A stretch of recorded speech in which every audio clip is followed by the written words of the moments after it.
Malam itu, hujan turun deras sejak pukul 10. Rumah kontrakan kecil di pinggiran kota itu terlihat redup, hanya lampu dapur yang masih menyala. Rina duduk di lantai, memandangi suaminya Arif yang sedang memakai jaket hujan dan menatap layar ponsel. "Mas, udah malam, besok aja ya?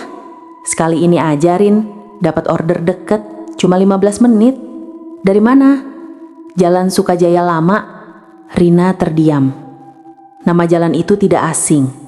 Jalan lama yang sudah ditutup karena longsor, dan katanya tempat itu berhantu. "Mas, jalan itu kan udah ditutup. Mungkin cuma namanya aja. Bonusnya gede banget Rin. Aku balik sebelum jam 12, tenang aja." Arif mencium kening istrinya lalu pergi, menembus hujan yang makin deras. Suara motor hilang di antara gemuruh petir. Rina menatap jam, 23.20. Entah kenapa malam itu terasa sangat panjang. 23.45. Arif sampai di lokasi jemput. Jalan sunyi, sepi, dan hanya satu lampu jalan yang menyala redup di ujung tikungan. Dan di bawah cahaya kuning itu, berdiri seorang perempuan bergaun putih. Rambutnya panjang menutupi wajah. Dia menghadap jalan. "Mbak Ningsih ya? Ojolnya udah sampai." Perempuan itu menoleh perlahan. Wajahnya pucat, matanya hampir tak terlihat karena rambut yang basah menempel di pipi. "Iya mas, ke perumahan Alam Indah." Suaranya pelan, tapi dingin. Arif menunduk sopan. "Naik aja mbak." Perempuan itu berjalan mendekat, langkahnya pelan. Tapi anehnya, tak menimbulkan suara air sama sekali di genangan. Ia naik ke motor, duduk di belakang tanpa bicara. Motor melaju menembus kabut. Beberapa menit kemudian, perempuan itu berbisik. "Mas, lewat jalan lama aja ya, biar cepat." Arif menoleh sedikit. "Jalan lama kan ditutup mbak. Tenang aja, saya tahu jalannya." Nada suaranya pelan, tapi membuat tengkuk Arif terasa dingin. GPS di HP-nya tiba-tiba error, sinyal hilang. Arif menuruti saja, belok ke kiri, menuju jalan lama yang gelap. Jalan itu sempit dan berliku. Pohon-pohon besar di kiri kanan seperti menutup jalan. Kabut tebal menelan pandangan. Dan di antara suara hujan, Arif mendengar sesuatu. Seperti suara langkah kaki mengikuti dari belakang. Padahal mereka sedang di atas motor. Ia menatap spion. Bayangan perempuan itu tidak ada. Tapi saat menoleh cepat ke belakang, dia masih duduk di sana, menunduk. "Mbak, nggak apa-apa kan?" Perempuan itu tak menjawab. Lalu terdengar suara nafas berat di belakang telinganya. "Mas, jangan berhenti. Kita belum sampai." Arif menelan ludah, menatap jalan ke depan. Dan di tengah kabut, terlihat gapura tua, berkarat, bertuliskan, "Selamat datang di Sukajaya Lama." Loh, katanya ini udah ditutup.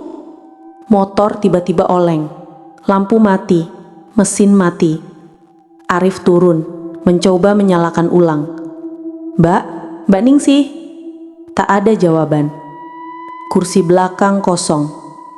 Yang tertinggal hanya gaun putih basah menempel di jok motor. Dari ujung kainnya menetes cairan merah ke tanah. Arif mundur perlahan. Dari balik kabut terdengar bisikan lirih. Suara perempuan itu semakin dekat. "Mas, belum sampai." Ponsel Arif menyala sendiri. Layar menampilkan notifikasi. Perjalanan dimulai. Malam makin larut. Hujan belum juga reda. Jam di ruang tamu menunjukkan 00.23. Rina masih duduk menatap layar ponselnya. Titik lokasi suaminya, Arif, tidak bergerak sejak 20 menit lalu. Lokasinya aneh.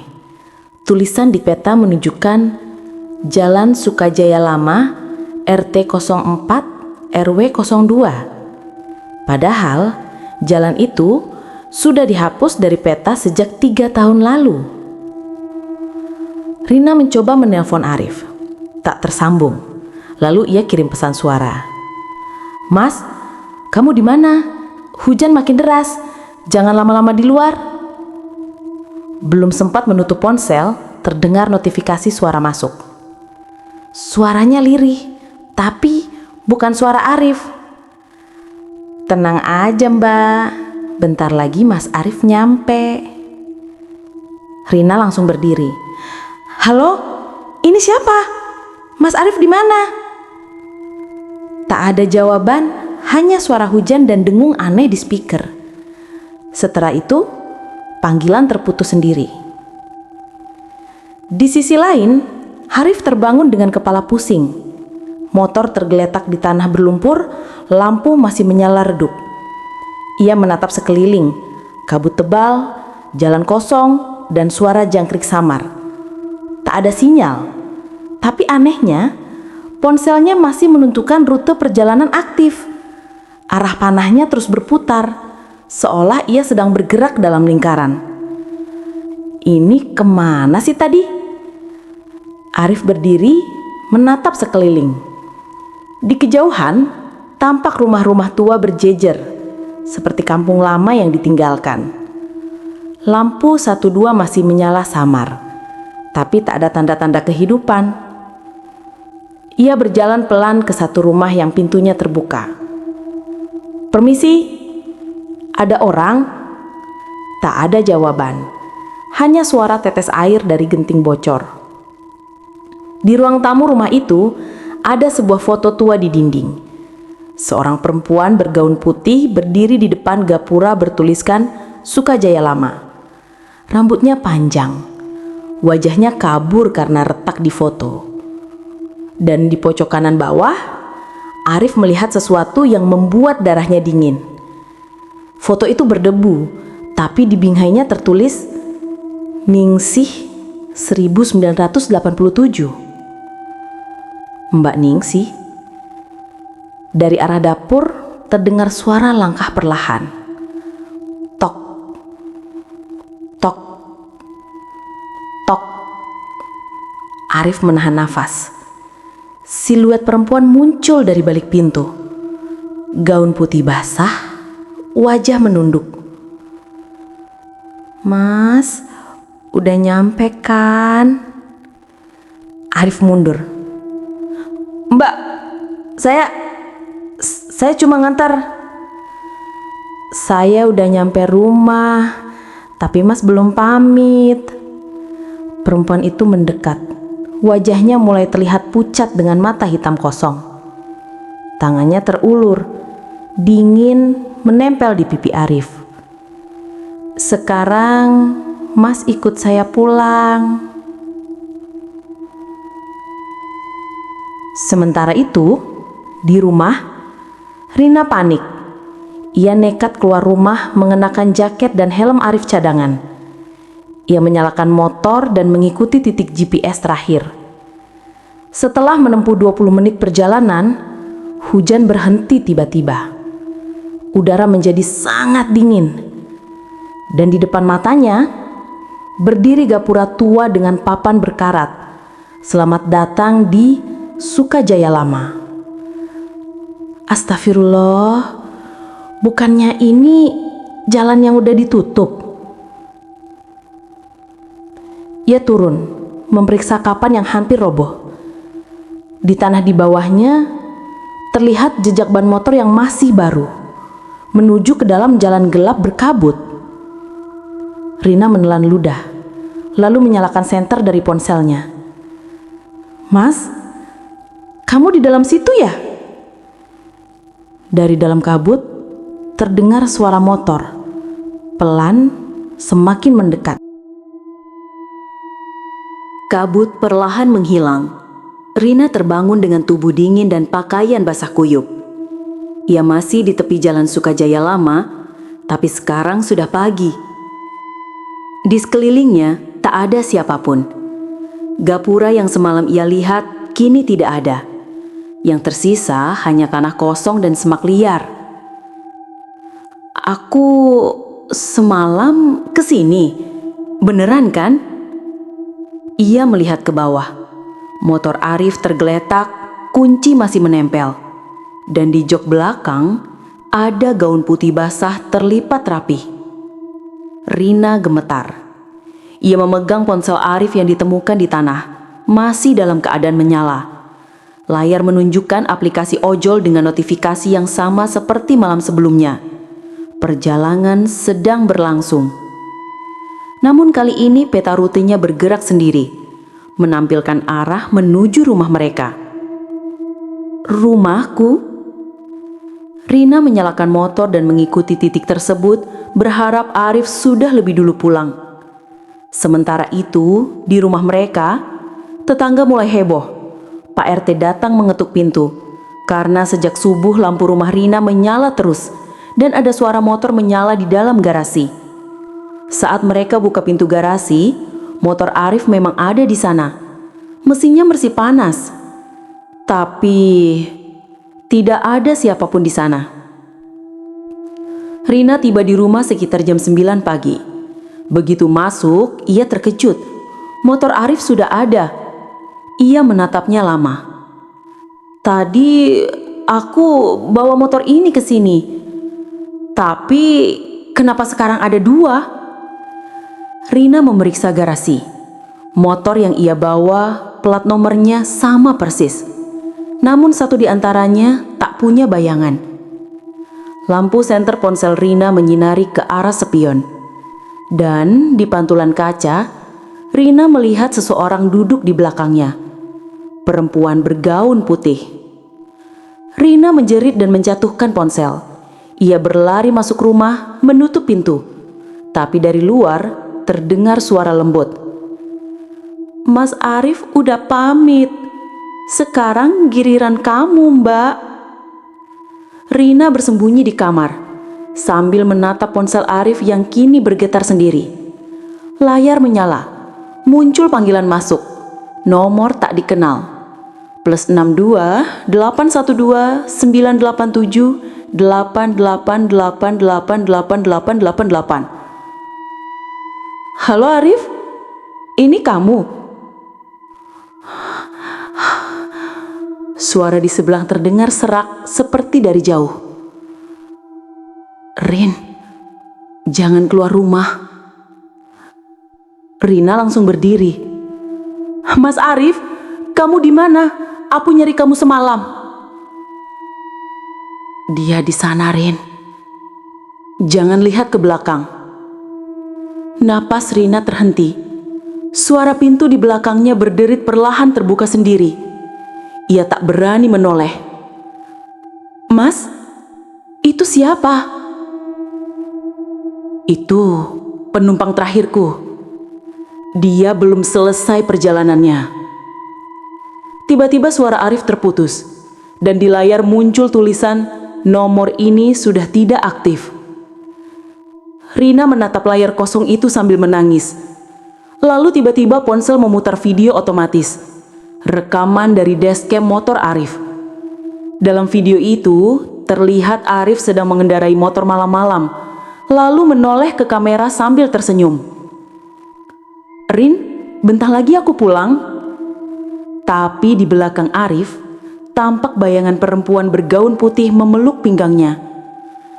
Wajahnya menatap lurus ke arah kamera dan bibirnya bergerak pelan, seolah berkata, "Sekarang giliranmu, Rin." Rina melempar ponsel itu dan berlari keluar rumah. Tapi begitu membuka pintu depan, yang dilihatnya bukan lagi lingkungan perumahan, melainkan jalan lama Sukajaya yang berkabut, sama seperti malam sebelumnya. Dan dari kejauhan, suara motor Arif terdengar lagi. Brr, brr. Rina berbisik lemah. Mas, kamu di situ ya? Ia mulai melangkah ke arah suara motor itu. Sementara kamera menyorot ponsel yang jatuh di lantai rumahnya, layar masih menyala menampilkan pesan dari aplikasi. Perjalanan hampir selesai. Terima kasih telah menemani penumpang Anda. Kabut tebal menyelimuti seluruh jalan. Langkah Rina pelan menyusuri aspal lembab dengan mata yang mulai berat. Udara terasa aneh, tidak dingin, tidak panas, tapi menyesakan. Suara motor terdengar samar dari kejauhan, semakin mendekat. Brrrr. Rina menatap ke arah suara itu. Dari balik kabut, motor Arif muncul perlahan. Lampunya menyala redup. Di atas motor itu, Arif duduk. Wajahnya pucat tapi tersenyum lembut. "Mas, kemana aja? Aku nyari semalaman. Semua orang bilang kamu hilang." Arif turun dari motor, mendekat. "Aku gak hilang, Rin. Aku cuma belum selesai nganter." Rina menatap wajah suaminya. Dingin tapi tenang. Di belakang Arif terlihat perempuan bergaun putih duduk di jok belakang motor, menunduk. Rina spontan mundur. "Mas, itu siapa?" Arif menatap sebentar ke belakang, lalu kembali ke Rina. "Dia penumpang terakhirku, tapi dia minta aku gak pergi sendirian."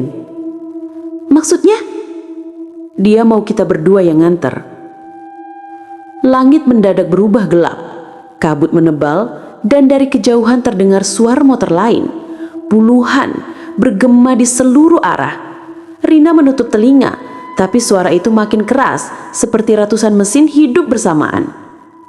Dalam kabut tampak banyak motor.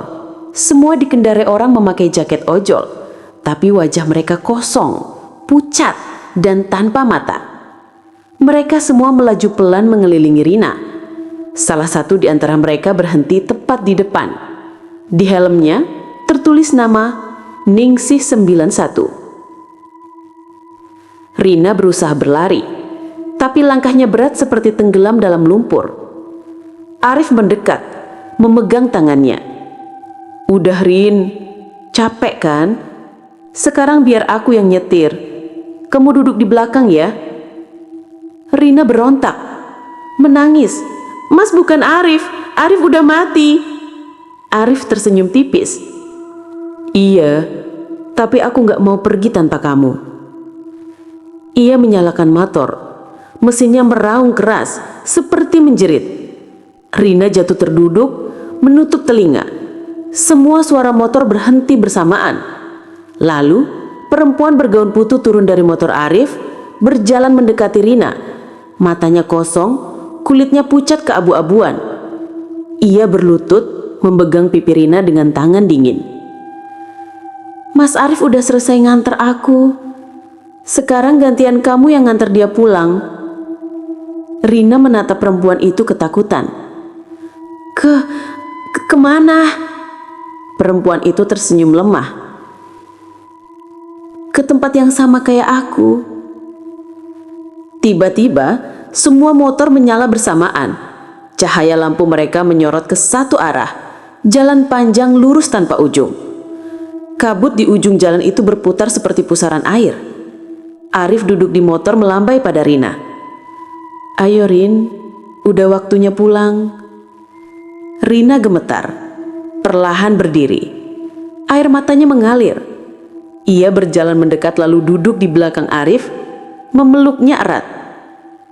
Perempuan berdaun putih kini berdiri di pinggir jalan, menatap mereka. "Terima kasih udah nganter." Motor Arif melaju masuk ke kabut, disusul motor-motor ojol lain yang muncul satu persatu, membentuk iringan panjang seperti arak-arakan menuju cahaya putih di ujung jalan. Suara mesin perlahan memudar hingga akhirnya hening total. Pagi hari, warga menemukan dua motor ojol di tepi jalan lama Sukajaya. Mesinnya masih hangat, tapi tak ada pengendara. Di salah satu motor tertempel helm dengan nama Arif, penumpang terakhir. Dan di layar ponsel yang terjatuh di dekatnya, muncul notifikasi otomatis. "Terima kasih telah menyelesaikan perjalanan. Kami harap Anda berdua tiba di tujuan dengan selamat."